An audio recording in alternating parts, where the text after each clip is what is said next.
ससुराल आइनी हो बड़ा दुख पैनी हो। सांझ सकरवा लगावाई बाजी हमर सैया जुआड़ी।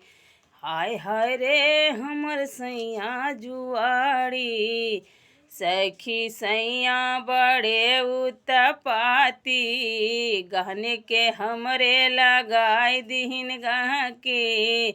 सखी सैया बड़े उत्पाती गहने के हमरे लगाई दीन गह की। सासु ननद के लगाई दीन बाजी हमर सैया जुआड़ी। हाय हाय रे हमर सैया जुआड़ी। यस मन कारे थाने चली जाई कोर्ट कचहरी अदालत देखाई। यस मन करे थाने चली जाई कोर्ट कचहरी अदालत देखाई।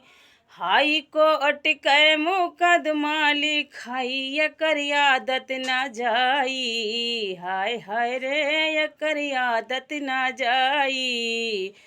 नैहर से आपन भैया बलाई चारी दोहाय का गारी देवाई। नैहर से आपन भैया बलाई चारी दोहाय का गारी देवाई। सारे गांव में अपमान हो जाई एकर आदत न जाई। हाय हाय रे एकर आदत न जाई।